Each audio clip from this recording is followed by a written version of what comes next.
Imagine a world where your biggest fears didn't hold you back, where that knot in your stomach dissolved and true courage became your default setting.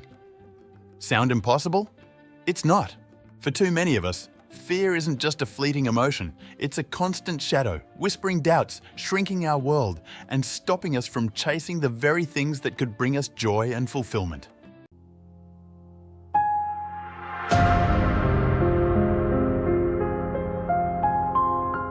Whether it's the fear of failure, the fear of judgment, the fear of the unknown, or even the fear of success itself, these invisible chains are real and they're incredibly powerful. But what if I told you that you possess an incredible superpower, a tool more potent than any fear, waiting to be unleashed? That tool is your own mind, and today we're going to learn how to condition it to defeat fear.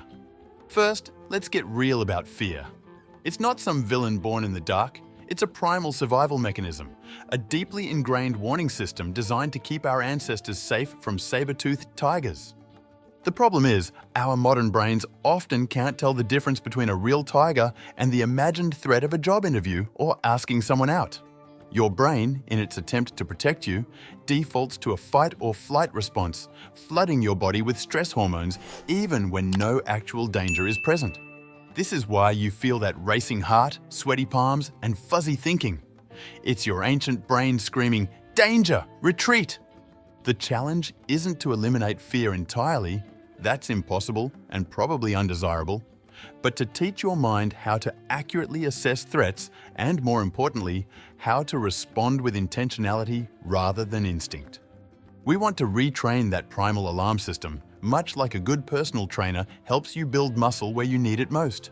Conditioning your mind against fear isn't about brute force, it's about consistent, deliberate practice. Think of it like learning to ride a bike. Wobbly at first, then steady, then effortless. The first step might seem counterintuitive.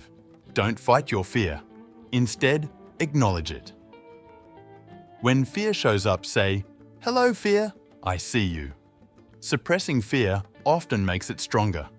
By simply noticing it without judgment, you create a tiny bit of distance. This simple act tells your brain, "I'm aware, but I'm not in immediate danger. I can observe this." It's like watching a storm from a cozy window instead of being caught out in it. Studies in cognitive psychology show that this mindful observation can reduce the intensity of emotional responses. Fear loves a good story, especially one where you're the victim. It tells you, "You're not good enough, you'll fail," or "Everyone will laugh."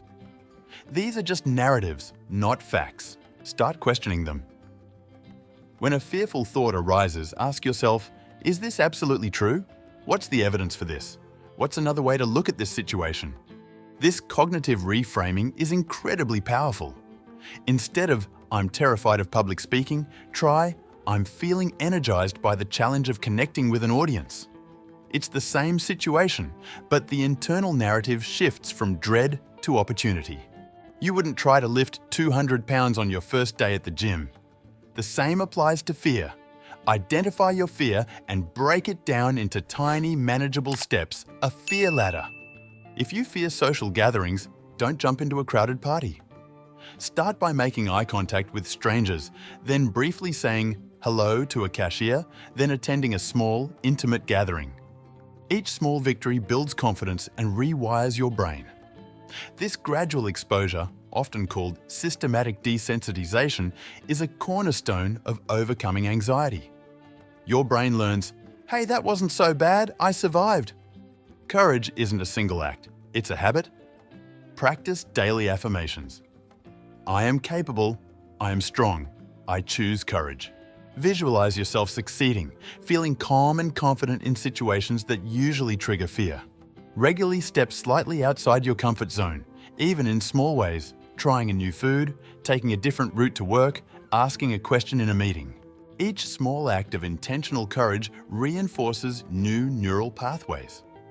Neuroplasticity, the brain's ability to reorganize itself by forming new neural connections, means you literally reshape your brain with every courageous choice. The language you use, both internally and externally, profoundly shapes your reality. Instead of, I can't do this, try, I'm learning how to do this. Replace, what if I fail, with what if I succeed? Words are powerful spells. They dictate your emotional state and your perceived capabilities. Choose them wisely and you begin to dictate your own destiny. Remember, conditioning your mind is an ongoing journey, not a destination. There will be days when fear whispers loudly, but now you have the tools to respond, not react.